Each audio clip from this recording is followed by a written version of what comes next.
Hi, welcome to the video. So today I'm going to go over what I call a survival guide for jazz guitar chords. Basically, it's just an introduction to chords, give you enough to hopefully get you through a lot of your basic standards and stuff without being totally overwhelmed or lost. This is basically something that I wish I would have had when I started jazz for the first time. When I started out on guitar, it was back in the mid-'80s, so there's no YouTube, no online resources. Basically, the only way you could learn was private lessons, books, or magazines, for most parts. So when I started off, I started in basic method books, learning to read music, and then taking lessons on rock and metal, basically. And then I taught myself some blues and classical from books and magazines. But as soon as I graduated high school, I wanted to be better at guitar. I'd only been playing a little bit over 2.5 years. So when I started in that fall, it was like 2 years and like 8 months I'd been playing on. Right off the bat, I took any music class I could. So music theory, classical private lessons, a jazz ensemble, jazz improv class, and basically I was overwhelmed. In the jazz class, I had never really done jazz before. I'd done a few fusion songs. I'd listened to some like Jeff Beck and stuff like that, but never done standards at all. So the first day, the instructor picks out 10 standards from the real book, which I had never even heard of or didn't own a copy of, and I had to learn the melodies, and I had to learn all the chords for all of them, and most of these chords I'd never seen before. So, and I've had other students who have joined like jazz bands in high school and stuff, and the same thing. Coming from a rock background or metal background, they were overwhelmed with how many new chords they learned. So what I'm going to cover on this is some of the basic chords. It's not going to be every chord you're going to run into, but I'm going to give you a couple fingerings for the different sevenths, one fingering for like the 11, the 13, for each of the major, minor, and dominant nines, a couple diminished, an augmented triad, so a variety of stuff, so that while you won't have everything, you'll have the most common things you'll run into, and there will be things like a 6/9 or add or sus or some other of the augmented or altered fingerings that aren't on here. But this is just to get you through the basics of, give you an introduction to jazz chords, or if you need to learn them quick, or if you're playing this in like a high school group or college or something like that, so you can get through it and at least have a chord. Now, if you are doing something like that where you don't have time to really get good with the chords, it's okay to simplify them. So if you come across in a song and you're playing it live with other people and it's major 13 and you forget how to do a major 13, or maybe you never learned that and went that far, just play a different extension. If you know a major 9, go for that. If you only know a major 7, go for that. That's fine. Simplify things down and get through it. And that's kind of what this is for, is to give you at least some fundamentals you can get through. And then you can add more chords later. Now, this isn't really aimed at beginners though. It's aimed at people who are kind of maybe beginners at jazz, but they already know their open chords, their major and minor bar chords and stuff like that. So it's more at people who are just starting out in jazz but are probably intermediate level players is what this is more aimed at, because maybe they're playing other styles. Okay, so let's jump into this. So the first chord I'm going to play, if you already know this major chord, the C major, where you're borrowing this, or some people will use different fingers on it, but it's basically covering these three. All you have to do is bar with that and move this up to the 6th string. Now, what I'm going to do is muffle or don't play this 5th string and don't play the 1st string. Now, you can do it either by just muffling it with your your 2nd finger, and strumming across, or you can use 3 fingers and a thumb to pluck the notes, and then just avoid that string altogether. So on the sheet, it'll have X there. Now, also on the sheet, you'll see the different degrees, root, 3rd, 5th, flat 7th, whatever, written above. The fingers you're going to use written below, and the notes here. One thing about the notes is if you see more than one of the same note, like 2 A notes, like on this one, you don't have to play both of them. You only have to play one of any note. So that's why I prefer, instead of using dots, to use the notes. I'll show this more in depth at the end. And you can download that on my Patreon page. All my downloads are free on my Patreon page. You don't have to be a member. Of course, I'd love it if you guys did become one, and you can do so for as low as $1 a month. Okay, so anyways, that was a minor 7. Now, this also as we already saw, has a full C major chord in it, and then an A note added. So that actually could be considered a C6 chord, or C major 6 also, and just an inversion with A in the bass. So I put a note with that fingering too. It's the same fingering, but as much as possible when you're first learning this stuff, so you don't get overwhelmed, if you can use the same shape for two different chords, go for it at first. Then later on, you can learn C major 6 with the root in the bass, and that's fine. Okay, next one. This comes from like this minor chord, from like a C sharp minor. Same thing, I'm just going to move my finger up here. This will give me A major 7. Now I'm going to do all these on the A and D pretty much, so they're all the same fret, and you can see how they change on it.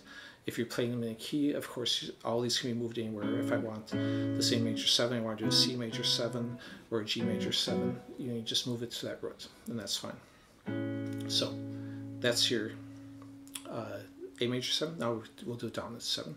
All you need to do is move this finger off the 2nd string up to the 4th string, put the 3rd finger under it, and then pinky goes in between. And there's my A7, or A dominant 7. A7 and dominant 7 are the same thing. It's just a major chord with a flat 7. Okay, so now we're going to show you 5th string root ones too for the 7ths, because it's important for 7ths because they're so common in jazz that you're not stuck in one spot. Let's say I only know a D7 off the 6th string, but I'm back here. Well, it'd be much quicker to go to D7 in this position than to have to jump all the way over here. Now keep in mind too, as you get more experienced in jazz, sometimes it's okay to substitute extensions, or if you're going to create tension and resolution alterations, over 7th chords. So as you might do instead of a major 7, you might do a major 9 or 11 or 13 or something else. Anyways, let's go and keep going. So down here on 5th string, we'll do a D minor 7. This is, like I said before, this note's optional. It's a repetition of this. So you can do the 4 or a 5, either way. And this is just like a D minor chord, bar chord, which is a pinky picked up. And that's because that's the octave. Picking up gives me my flat 7 behind it. Now if I want to do a major 7, it's just right like this. I have to bring that 7th forward one, and then I have to bring my 3rd forward one. Now if you don't understand the intervals and such, like it basically is just coming through a major scale using numbers. But I'll put a link up in the corner to a video I did explaining intervals and how to practice them, both for technique in scales and ear training and such. Okay, now right now we're going to stick to just a couple fingerings for each of these 7ths, but you can learn as many fingerings, the more you know the better. It just gives you more options for melody and for different sounds. When you have different notes on the high string or the low string as far as inversions, or it changes how it sounds, and you can create different melodies within it. Another video you could check out I actually did a video where I showed 27 different ways to just play a major 7 chord in movable shapes. 27 different fingerings, not just taking one finger and moving it around. So, and there'll be a link up there. Also, another resource you can do is use chord books. There's tons of videos too you can look at. This is one that I like, and I did a video on also. Sorry, I'm plugging so many videos, but all these I think can help you. In the video on this, I described how to use different fingerings in different ways to get different sounds, as far as depending on what notes you rearrange them, how they'll change the sound of the and that book kind of shows that. It shows what the highest note and lowest note is in the chords for voice leading and such. Okay, anyway, so let's do D7 or down 7. So it's just like the major 7, but you pick this finger up. Now if you're used to doing like a C7 back here, you could do that too for a D7, and that would work. And this is just your root. So I'm just going to play those middle strings from 5th down to 2nd, and that's fine. Now we're going to go ahead and move on to some 9th chords. So I'm going to start with a D9. Now you could do this with a bar across those high 3 strings, or you can do it with separate fingers and leave off the 1st string. Either way is okay. For now I'm going to leave off the 1st string because I think that's a little bit easier for most people. When barring, a lot of times people have trouble muffling this note with this finger. But also I'm going to do some variations like sharp 9 and stuff, which require me to have this type of fingering. So here's my D9. So it's just a D7 with the 9th added. So you could also just leave this finger off and play those first 3 notes, and that qualifies as a D7. It's got my major 3rd, root, and 7th.